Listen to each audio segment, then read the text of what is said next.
Today on the DML News podcast, it's Veterans Day. So, from everyone here at Team DML to every veteran out there, thank you for your service. And for this program, we have an interview with a Navy SEAL officer and a veteran, and someone who's got a really awesome project that you need to check out. His name is Bear Handlon, and it's all unfiltered. Dennis Michael Lynch gives you his word, and he will never let you down. He will always fight for America. The only one who really puts his money where his mouth is Dennis Michael Lynch. Happy Veterans Day, everyone. We have a pre-recorded interview for you today. It's with an incredible man who has done a lot for veterans in paying off their medical debt, getting them back on their feet, and running a very successful, by all means, entrepreneurial company. And it's just extremely impressive of what he's been able to do in the 15 years of serving our country and then also giving back to our country. I mean, it's phenomenal, and we need more guys out there like him. I'm very excited to have you guys hear him out about the great things that he has in the pipeline as well, and just hearing about his time in service. And we do touch upon a little bit about Trump winning and coming back into office, and how things were under Harris and Biden regarding veterans and their mental health and well-being under an administration that by all means forgot about them. Very awesome interview, and I'm excited for all the big things he's got coming up. So everyone, here is Bear Handlon. All right, Bear Handlon, thank you so much for being on the show today. It's Veterans Day. I know based on what we told our audience a few days ago, they're very excited for this interview. And I love doing these interviews too, because I love just talking to people that have done so much throughout their life, especially when it's in service to others and helping people. So we gave a little bit of an introduction to our audience about your background, but we're hoping you could just tell us. I know you went to Yale, you've started a really successful company, and you're also a veteran, a Navy SEAL officer. So would you mind just telling our audience, like, just your journey as to what led you to becoming a Navy SEAL officer? Yeah, I really started in eighth grade. For me, that's when 9/11 occurred, and that planted a seed that I wanted to join the service and fight for my country. And you had the opportunity to play college football, so I was going to enlist out of high school, but I pushed that to the side because my parents wanted me to go get a degree, which I thought was a fair offer. Did that, graduated from Yale, and then worked in the corporate world for a few years, and ultimately made the decision to go to officer candidate school, and went straight into SEAL training after that, and became a SEAL officer. Did just under 8 years in the Navy, and then had a little girl on the way. Had to make a tough decision as a dad to kind of shelve the dream and focus on being a father and also a business owner. But a very, very awesome experience to be able to serve my country and be around such a high caliber group of people, and a lot of good memories that I can carry from it.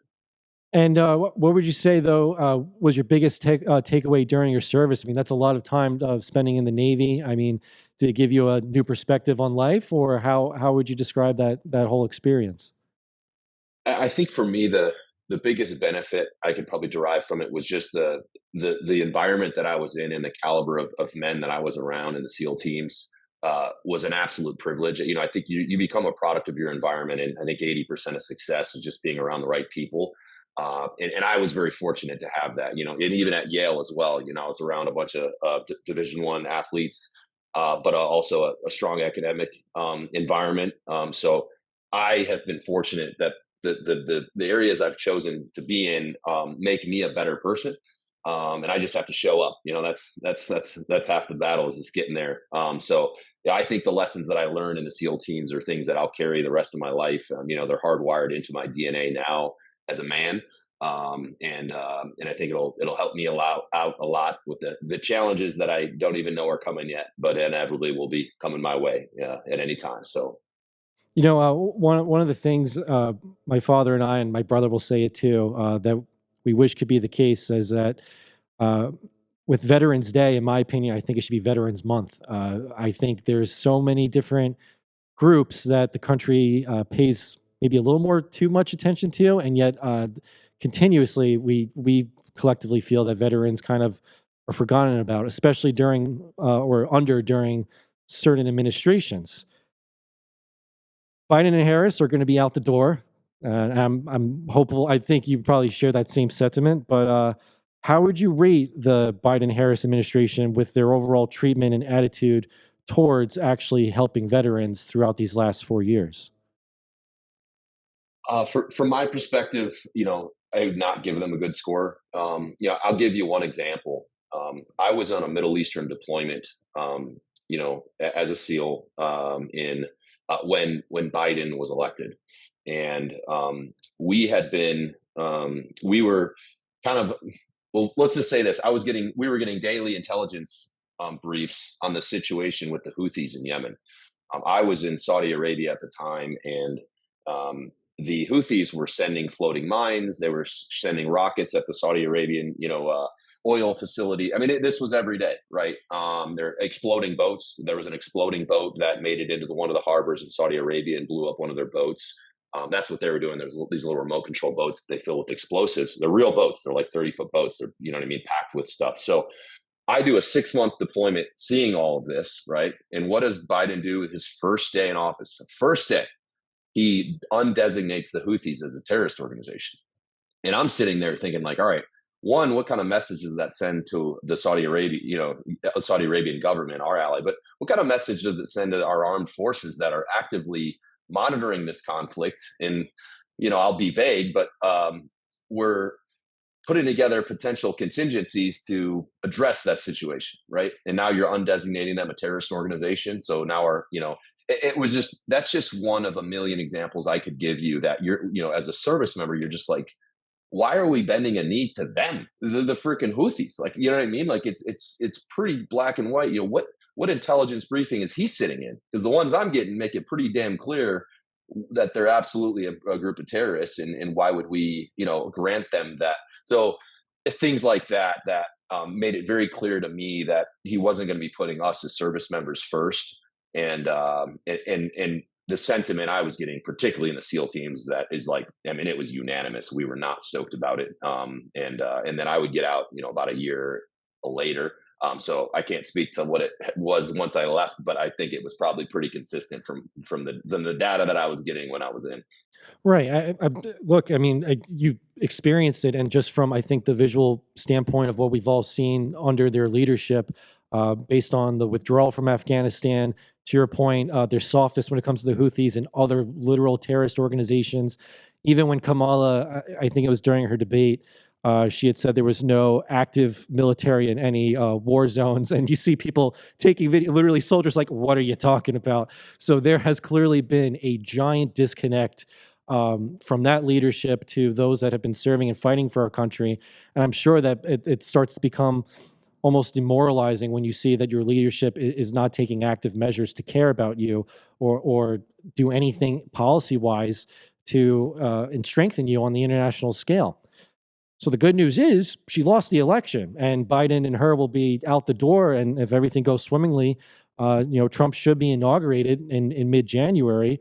What would you say is one of the first actions, whether it's policy, executive orders, or anything close to that degree, what are one of the first things you would like to see maybe the Trump administration do to reinvigorate our military, especially if they feel a sense of being forgotten about under Biden, and just any kind of policies that would put us back on the international scale and get us respected again?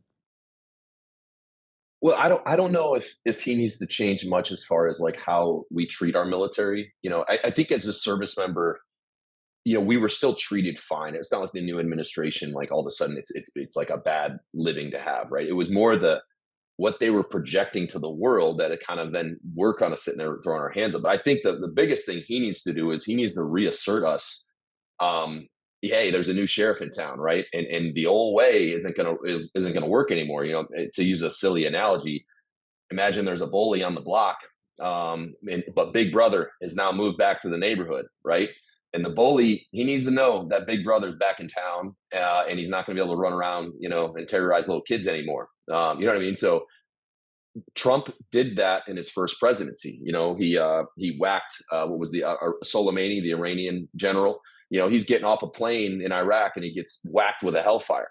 That sends a message. The leader of the Taliban, he shows him a picture of his house and says, if you keep killing American soldiers, what do you think's next, right? And guess what? Nothing happened after that. So I think there's, something to be said for peace through strength. And he proved that through his actions. And, I don't know how it's going to develop, but it's almost looking like Hamas is already signaling that they'd like to talk about peace and that Putin's open to talking about it.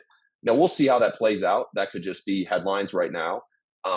But Trump did talk a big game, in his campaign about his ability to do that. And I was obviously pumped about it, but I was like, man, that's a tall order. You're going to try to get Putin to pull out of Ukraine. Like he said, he could get it done in like a week, right? And of course, the situation with Iran. So I hope he can get it done. He is inheriting an absolute mess on the international relations front. But if anyone can pull it off with his style, I think it's him. And thank God it's him and not Kamala Harris, because imagine, if she had inherited that, which in a way it's her own works because she's the vice president. I think 4 more years of it, who knows what the world stage would look like. That's just my personal opinion. Well, I think a big thing that we've seen in the last 4 years with Biden Harris too, when you do like a comparison to how vets are taken care of compared to what they have done with illegal immigrants and how much they have prioritized them.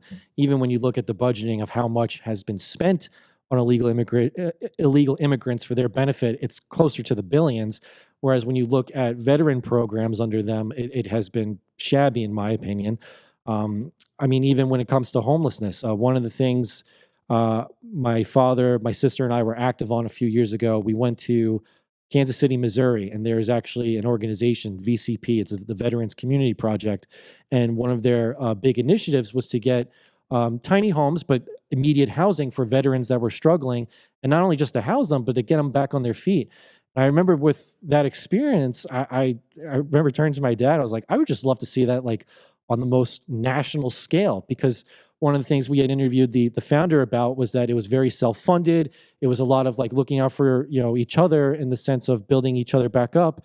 But how much stronger could it be if they actually had more government help to get them to levels where every veteran found a home? Every veteran not only found a home, but can get back on their feet and get back into society, because the reality is some do come back and they suffer from PTSD. Some come back and just the reacclimation could be difficult. So, and these are people that served our country, right? I mean, like it's just people that gave their all to make sure that not only we're safe and protected, but that we are in that standing of being one of the best countries in the entire world. Bringing that back to what we can hopefully see with Trump coming in, do you think, or do you have anyone maybe personally that you would like Trump to actively be involved with in his administration? Anyone in particular that has a military or veteran background that could do a lot to maybe get it to where we are a country that veterans know we care about them? I mean, I think he's already assembled a fantastic team. Obviously JD Vance was a service member, so him as the VP, I think, can absolutely be a champion for the veteran community. But I don't even think Trump really needs anyone to do that. I think that's already a priority for him as the incoming commander in chief. So yeah, I think it's going to be a great time to be a service member with him. And just to echo your point, I think you hit the nail on the head. It's this crazy irony of we have illegal immigrants that have been coming across the border for 4 straight years, and they're given a debit card, a phone, a room at the Roosevelt Hotel. Maybe I'm in New York City right now, right? A room at the Roosevelt, and guess what? They were interviewing these people. They get cleaning service coming by the room every day, and free healthcare. So how is it that those people get those entitlements, and we have people that have served their country that are forgotten? And that's what motivated us to do this Veterans Day campaign. I'm calling a U.S. Marine later this afternoon to let him know that his debt of $183,000, his medical bill debt, he became paralyzed, is now zero. Right. Wow, But that's amazing. a little, part of my emotions around this is obviously it's incredibly moving for me and Born Primitive to be able to do something like this. And there's thousands of veterans who are helping with this campaign, but kind of shame on our government that a corporation like us has to step in to do something like this, right? When they have obviously billions and billions of dollars they could deploy in meaningful ways, not wasteful ways, like giving it to other countries and giving it to illegal immigrants. So I think that's going to change real quick. But thank God there's not 4 more years of it, because I think there's more going on. I think there's a reason we just brought in 20 million people and then are trying to remove voter ID laws. I think there's a reason other countries are getting billions and billions of dollars when we're over 30 trillion in debt ourselves. I think there's a lot of people making money in the background and getting passed through. And I don't think that would have changed had it not been for a new sheriff in town. Well, I do want to get into Born Primitive now, because if you want to explain to our audience how it came about with founding the company, and from what I read too, just from when we were working on getting this interview, I mean, you guys are incredibly successful. You didn't have any outside help. You guys were able to fund yourself up to what you are today. Would you like to tell our audience more about Born Primitive? Yeah, sure.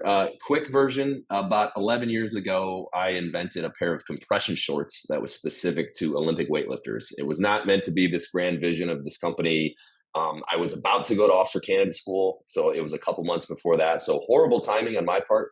But was scrappy throughout. Any extra minute I had when I wasn't, being a service member, I was trying to build Born Primitive from scratch. Mallory Riley's our co-founder. She built it with me. But for 6.5, almost 7 years, it was just me and her, just in the trenches. Didn't make a single penny on it. We had to put it all back into the business. It was all self-funded.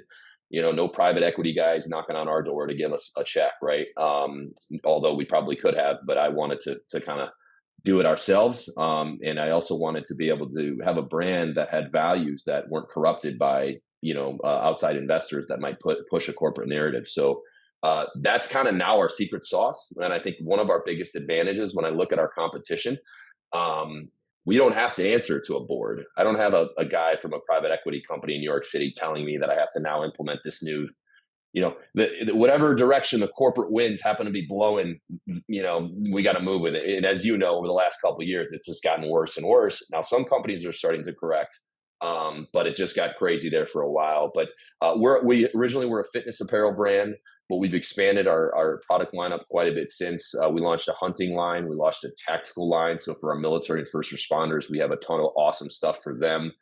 We have a campfire line, it's flannels and jeans. And then we launched our performance footwear shoe. It's called the Savage One. It's a training shoe. So we have pretty much something for everyone on the site. And, now we got 80 employees, over half of which are veterans, spouses, first responders, as well as spouses of first responders. So the makeup and the DNA of our company kind of aligns with the ethos. It isn't just a punchline for us. We have always been proud of our flag and what it stands for, and we've always leveraged our platform to support our military and first responders. So that's the quick elevator pitch on Born Primitive. And can you tell us about the Veterans Day campaign that you guys are currently running too? Yes. This is, today is Veterans Day, so this will be the final day of the campaign. But we started this on Friday, so it's a 96-hour campaign. We are pledging 100% of profits on our website, bornprimitive.com, to pay off veteran medical bill debt. And I'll add some color here. In August, I wrote a check that paid off $2.5 million of debt for vets. Wow. But the goal is in a 96-hour window, and this is the last 24-hour sprint, we're trying to get that number to 5 million, and we're pledging all the profits to get to that goal. So we're excited about it. The response we've seen already has been incredible. I think people are longing for brands to take positions like this that are a little against the grain. And not to say this is controversial. I think we can all get behind helping our veteran communities, but I see very large corporations that would have the opportunity to do meaningful impact like this. And choose to do it in other ways, and many times in ways that I don't, ethically align with either. So this is a cool way to rally our audience. We've done a form of this every year for the last 3 years. Oh, wow. The last 2 years we pledged all profits, but we donated 100 grand. And then the first year, which was this wild idea 3 years ago, it was 75 grand. So not as much, but we've kind of stair-stepped it up. And this year I was like, all right, what can we do to have our biggest impact by far to date? And let's think big. And this idea was born over the summer, and we kind of chewed on it. And I said, you know what, let's go for it. So we cut that check in August. And my brother, who's our CFO, thinks I'm a little nuts, but I'm CEO. So I had final say on that one. And we're hoping, by midnight Pacific time tonight, Veterans Day, we will have hit that $5 million goal. And I've been able to personally call a lot of these people, because here's how it works. They get a random letter in the mail that says, hey, your medical debt of X has been paid off by Born Primitive, no action required, keep this for your records. But as you could imagine, that's a little skeptical. You'd be a little skeptical if you got a letter like that. So I've actually got on the phone with a few of these people, and they've been able to hear their stories and let them know, hey, it's no hoax. Right. There's no action required. I don't need your email, or again, you don't need to fill out some form, or wire me $1,000 through Western Union or anything silly like that. And that's been really cool, and that's been such a moving part of this. People from all walks of life. The girl I talked to yesterday, she served in Desert Storm, Oh, so wow. a long time ago. And in my mind, I was thinking people that were maybe younger service members, but I was like, man, how cool is it? Because she said, I feel like my service was so long ago, and I feel like I've gotten forgotten, right? And I said, no, we haven't forgotten you. You're still, you're still a veteran. You're always a veteran. And just because your service was, a while back, you still did it, and we're still proud of you. So I've really enjoyed it. It's filled my heart, and we hope people will be a part of it. That is fantastic, Bear. I mean, one, thank you for your service, but also thank you for, that is incredible, paying off that medical debt, and just it's like God's work, honestly. I don't know how else to frame it. That is just absolutely incredible. Um, and hopefully our audience too can take the time to jump on it, since you said it would be midnight tonight, Western time or Pacific time, that it runs. That's correct. Yep. Yeah. And I think, we're on the last day, the home stretch. Like, I think we're going to hit the goal if we keep the momentum through today. Okay. We have some other kind of, popular people in our culture that I think are going to be promoting it today. So if that happens, I really like our odds. And, particularly right before the holiday, for these people to get financial relief is huge. A lot of these people that I'm talking to are of course parents, and they got little kids running around, and it's hard to go, buy a bunch of Christmas gifts when you're getting hit with creditors, and it tanks their credit score. And one guy, it was funny, I talked to him actually this morning. He all of a sudden knew something was up because his credit score shot up, and because he was applying for a credit card, he said, "What the heck? I had done nothing different," and it went up. I don't know how many points, like 80 or 90 points. Yeah. Oh, and wow. then he got the letter like 2 days later, and then he goes, "Oh, and that's it." So it was funny talking to him this morning to hear that, because he was like, "Man, I thought maybe they messed something up, and my score went way up out of nowhere." And I said, "No, we got you, man. That's zero now." So oh, that's fantastic. It's been fun. Yeah, I love getting the email if my credit goes up a few points. But yeah, that must have been like, wait, what? This just shot up. Yeah, like it goes up by 4 points. You're excited. Yeah, I think this you was shoot up a little bit whole more than 90. that. Wow, that's incredible, Bear.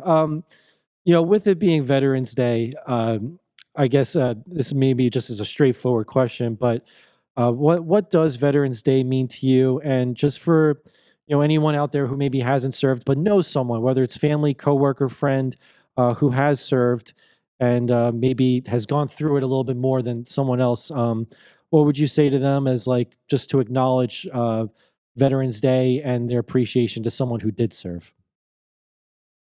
Well, I think it's obviously an incredible privilege to serve your country, particularly when you look down at your uniform and you see that American flag on your sleeve. That was surreal to me. And one thing I'll say is I'm definitely appreciative when people thank me, for my service, etc. But I would tell people most of us don't need to be thanked. We prefer you thank our families, because those are the people that really sacrifice, in my opinion. I got to live my dream. I got to jump out of planes and dive under ships and run around shooting a belt-fed machine gun around with my friends, right? So while it was a demanding job and it was stressful and physical and dangerous, I was living a young man's dream. So I don't really need someone to tell me at the airport, "Hey, thanks for what you did for us," because that, I wouldn't have done anything different, right? However, the families carry the real burden. It's the wives that are at home raising the kids, the washing machine breaks, and then they got to mow the lawn, and the kids are one of the kids sick, so that they got to come home, get them from daycare. Those are the real heroes in the story, I think. And one more thing I'd like to add, I also would extend, I wish we could combine the first responders and the Veterans Day thing, because I make a point to thank them, because I think as veterans, we tend to get appreciated more. And it's like, hey, thank that police officer that is out in the streets every day. Thank that firefighter that either had to fight a fire or had to go to a horrible scene of an accident and see someone that died, that now has to go home and act normal that night in front of his kids. Right. So, thank you for the people who show appreciation for us, but there are more heroes in this story, in my opinion. And I think they should be recognized as well. Oh, that's awesome, Bear. Once Veterans Day passes, do you have any other upcoming or future projects that you'd like to tell our audience about, and places to follow you and things to kind of keep up to date as you kind of expand and grow Born Primitive? Yeah, so everything's on bornprimitive.com, and our Instagram handles are the same. I'm at Bear Handlon, although I'm no one special, so probably nothing too cool to see on my profile. But I'd say the next biggest thing is our Black Friday sale. That'll be the Wednesday before Thanksgiving. It's our biggest sale of the year. So, hey, if you see something on Veterans Day you like and you're happy with the products you get, and you want to come back and splurge and get a bunch of gifts, it's our biggest discount of the year. So, mark your calendars for that one. And then as we go into 2025, we're continuing to expand our product lineup and continuing to try to do things like this. I already have 2025 Veterans Day planned. I won't spoil it, but I am aligning with another veteran-owned company, and I think we're going to make a way bigger impact than this one, but it'll be very similar. So mark your calendars there. We're always up to something, and we appreciate people supporting what we're doing.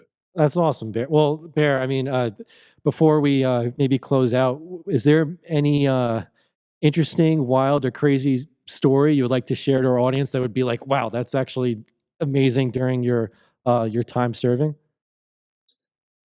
I don't. I mean, that's a loaded question. Yeah, I think maybe the wildest experience I had, and this is a little cliche, but was just our Hell Week in SEAL training. Our class started with a little over 200 guys. In 3 days into Hell Week, we were down to 19. 19. So they absolutely massacred us, and just a ragtag group of dudes standing at the very end of that, right?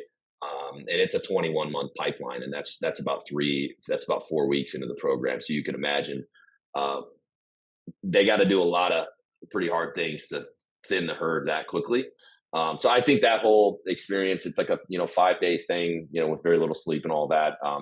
What was I don't want to say it's life changing, but it forever altered my perspective on what challenge and what pain looks like, and I think that has helped me a lot as a man, as other challenges have come across my table, family things and raising a child. You always have something to now compare it to, and that's helpful to have that, because I've towed that line. I've been to the inner depths of my soul, and I know when I think something's hard, I've been to what real hard looks like, and it helps me out. So no crazy cool stories, I don't think, but to me, I think that was probably a pivotal moment for me, and obviously for many guys, that's a defining kind of crucible that we go through.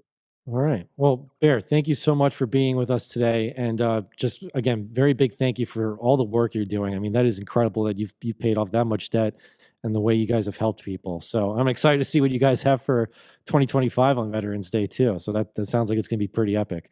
But thank you so much. It will be awesome. And I appreciate you having me on, and for what you guys do and giving me the platform to speak to this, and for the listeners, appreciate you guys supporting the cause at bornprimitive.com, and let's get this thing done. Yeah, and look, as Trump takes office and things start to develop with his administration, I mean, we would love to probably have you on again and talk about some of the work that he does as he gets into office, and hopefully we see a little bit of a reinvigoration to the country after we kind of just went through the last 4 years. So thank you so much for being on the program today, Bear. All right, would love to be back. You guys have a great day. You too.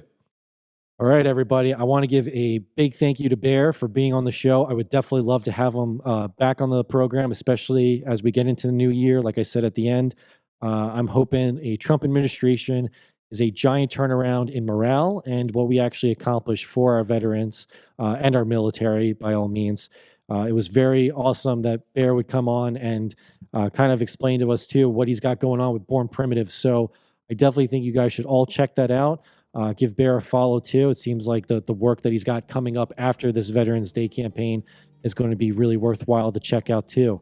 So until then, we will be back tomorrow, Tuesday, for a live program. DML will be in studio too. There's a lot to catch up on as Trump starts to assemble his team for his second go around at the White House. But until then, I hope you guys have a fantastic Veterans Day. And if you know a veteran in your life that has served, kind of like what Bear said, give them thanks, or her thanks, but also thank their family. It's not easy to serve and come back and reacclimate into the country for certain veterans out there, and it's not easy when sometimes the odds are against your favor. So till then, God bless all the veterans in our country. We'll see you tomorrow.